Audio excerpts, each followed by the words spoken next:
പിന്നെയാണ് ഞാൻ ഇതിനെക്കുറിച്ച് ഡീറ്റെയിൽസ് കണ്ടപ്പോൾ മഞ്ഞുമ്മൽ ബോയ്സ് എന്ന് പറഞ്ഞൊരു സിനിമയെക്കുറിച്ച് കേട്ടത്. അപ്പോൾ ഏതായാലും ഒരു സിനിമയുടെ കഥയൊക്കെ കേട്ടപ്പം എന്തായാലും ഒന്ന് കാണണം തോന്നി.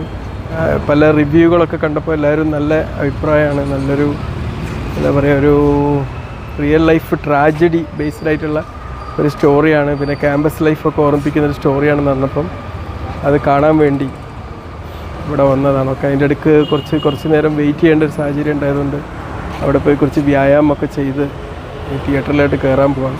അതിൻ്റെ ഇടയ്ക്ക് 2 എക്സ്ട്രാ ടിക്കറ്റ് ഞാൻ ബുക്ക് ചെയ്ത് പോയിരുന്നു, അറിയാതെ ബുക്ക് ചെയ്തതാണ്. അവിടെ 2 ആൾക്കാർക്ക് ഞാൻ ഫ്രീ ആയിട്ട് ഞാൻ കൊടുത്തു. അതൊക്കെ അല്ലേ നമ്മൾ ചെയ്യുന്നത്. അവരുടെ മനസ്സിൽ നമുക്കുണ്ടാകുന്നൊരു സ്നേഹം അല്ലേ, അവർ നമ്മുടെ മനസ്സിൽ ബാക്കിയാക്കുന്ന കാര്യങ്ങൾ, ഇതൊക്കെ അല്ലേ ഓർമ്മ ഉണ്ടാകുക. ഏതായാലും ബാക്കി ഞാൻ സിനിമ കണ്ടതിന് ശേഷം അഭിപ്രായം പറയാം. സിനിമ ഏതാണ്ട് ഹാഫ് പൂർത്തിയായിരിക്കുകയാണ്.